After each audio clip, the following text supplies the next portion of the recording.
بسم اللہ الرحمن الرحیم۔ تمام دوستوں کو السلام علیکم۔ آج ہم قصہ نمبر 10 بیان کریں گے، باب نمبر 9 کا، فضائل اعمال حکایات صحابہ۔ حضرت حذیفہ رضی اللہ تعالیٰ عنہ کا جاسوسی کے لیے جانا۔ تو ابھی تک آپ نے میرا چینل سبسکرائب نہیں کیا تو چینل کو سبسکرائب کریں، لائک کریں اور بیل آئیکن کو پریس کریں تاکہ آنے والی تمام ویڈیوز سب بھائیوں تک پہنچ سکے، اور ویڈیو کے اختتام پر اپنی قیمتی رائے دینا مت بھولیے گا۔ اسی کے ساتھ آغاز کرتے ہیں۔ حضرت حذیفہ رضی اللہ تعالیٰ عنہ فرماتے ہیں کہ غزوہ خندق میں ہماری ایک طرف تو مکہ کے کفار اور ان کے ساتھ دوسرے کافروں کے بہت سے گروہ تھے جو ہم پر چڑھائی کر کے آئے تھے اور حملہ کے لیے تیار تھے، اور دوسری طرف خود مدینہ منورہ میں بنو قریظہ کے یہود ہماری دشمنی پر تلے ہوئے تھے، جس سے ہر وقت اندیشہ تھا کہ کہیں مدینہ منورہ کو خالی دیکھ کر وہ ہمارے اہل و عیال کو بالکل ختم نہ کر دیں۔ ہم لوگ مدینہ منورہ سے باہر لڑائی کے سلسلہ میں پڑے ہوئے تھے۔ منافقوں کی جماعت گھر کے خالی اور تنہا ہونے کا بہانہ کر کے اجازت لے کے اپنے گھروں کو واپس جا رہی تھی۔ حضور اقدس صلی اللہ علیہ وآلہ وسلم ہر اجازت مانگنے والے کو اجازت مرحمت فرما دیتے تھے۔ اسی دوران میں ایک رات آندھی اور قدرت شدت سے آنی کہ نہ اس سے پہلے کبھی اتنی آئی اور نہ اس کے بعد۔ اندھیرا اس قدر زیادہ تھا کہ آدمی کے پاس والا آدمی تو کیا اپنا ہاتھ بھی نظر نہیں آتا تھا، اور ہوا اتنی سختی کہ شور کا بجلی کی طرح گرج رہا تھا۔ منافقین اپنے گھروں کو لوٹ رہے تھے۔ ہم 300 کا مجمع اسی جگہ تھا۔ حضور اقدس صلی اللہ علیہ وسلم نے ایک ایک کا حال دریافت فرما رہے تھے اور اسی اندھیری میں ہر طرف تحقیقات فرما رہے تھے۔ اتنے میں میرے پاس حضور صلی اللہ علیہ وسلم کا گزر ہوا۔ میرے پاس نہ تو دشمن سے بچاؤ کے واسطے کوئی ہتھیار، نہ سردی سے بچاؤ کے لیے کوئی کپڑا، صرف ایک چھوٹی سی چادر تھی جو اوڑھنے میں گھٹنوں تک آئی تھی، اور وہ بھی میرے نہیں بیوی کی تھی۔ میں اس کو اڑے ہوئے گھٹنوں کے بل زمین سے چمٹا ہوا بیٹھا تھا۔ حضور صلی اللہ علیہ وسلم نے دریافت فرمایا، کون ہو؟ میں نے عرض کیا کہ حذیفہ، مگر مجھ سے سردی کے مارے اٹھا بھی نہ گیا اور شرم کے مارے زمین سے چمٹ گیا۔ حضور صلی اللہ علیہ وسلم نے ارشاد فرمایا کہ اٹھ کھڑا ہو اور دشمنوں کے جتے میں جا کر ان کی خبر لا کہ کیا ہو رہا ہے۔ میں اس وقت گھبراہٹ، خوف اور سردی کی وجہ سے سب سے زیادہ خستہ حال تھا، مگر تعمیل ارشاد میں اٹھ کر فوراً چل دیا۔ جب میں جانے لگا تو حضور صلی اللہ علیہ وسلم نے دعا دی، اللہم احفظہ من بین یدیہ ومن خلفہ وعن یمینہ وعن شمالہ ومن فوقہ ومن تحتہ۔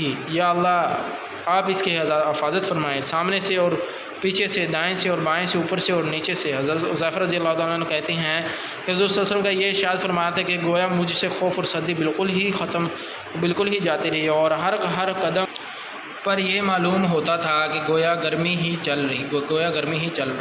چل رہا ہوں۔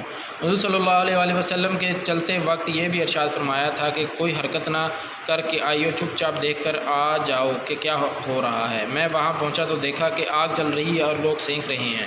ایک شخص آگ پر ہاتھ سینکتا ہے اور کوک پر پھیر لیتا ہے، اور ہر طرف سے واپس چل دو کی آوازیں آ رہی ہیں۔ ہر شخص اپنے قبیلہ والوں کو آواز دے کر کہتا ہے کہ واپس چلو۔ ہوا کی تیزی کی وجہ سے چاروں طرف سے پتھر ان کے خیموں پر برس رہے تھے، خیموں کی رسیاں ٹوٹ جاتی تھیں اور گھوڑے وغیرہ جانور ہلاک ہو رہے تھے۔ ابو سفیان جو ساری جماعتوں کا اس وقت گویا سردار بن رہا تھا، آگ پر سینک رہا تھا۔ میرے دل میں آیا کہ اچھا موقع ہے، اس کو نمٹاتا چلوں۔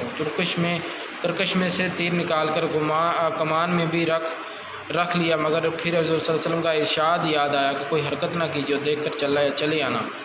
اس لیے میں نے تیر کو ترکش میں رکھ دیا، اور ان کو شبہ ہو گیا۔ کہنے لگے، تم میں سے کوئی جاسوس ہے؟ ہر شخص اپنے برابر والے کا کان پکڑ لے۔ میں نے جلدی سے ایک آدمی کا کان پکڑ کر پوچھا، تو کون ہے؟ وہ کہنے لگا، سبحان اللہ، تو مجھے نہیں جانتا، میں فلاں ہوں۔ میں وہاں سے واپس آیا، جب آدھے راستے پر تھا تو تقریباً 20 سوار امامہ باندھے ہوئے تھے مجھے ملے۔ انہوں نے کہا، اپنے آقا سے کہہ دینا کہ اللہ نے دشمنوں کا انتظام کر دیا، بے فکر رہیں۔ میں واپس پہنچا تو حضور صلی اللہ علیہ وسلم ایک چھوٹی سی چادر اوڑھے نماز پڑھ رہے تھے۔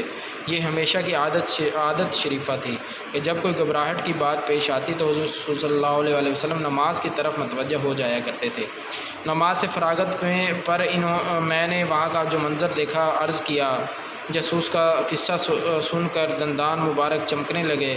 حضرت صلی اللہ علیہ وسلم نے مجھے اپنے پاؤں مبارک کے قریب لٹا لیا اور اپنی چادر کا ذرا سا حصہ مجھ پر ڈال دیا۔ میں نے اپنے سینے کو حضرت صلی اللہ علیہ وسلم کے تلوں سے چمٹا لیا۔ فائدہ میں حضرت دیکھتے ہیں، انہی حضرات کا یہ حصہ تھا فرحینی ہی وہ زیبا تھا کہ اس قدر سختیوں اور دقتوں کی حالت میں بھی تعمیل ارشاد تن من جان مال سب سے زیادہ عزیز تھی۔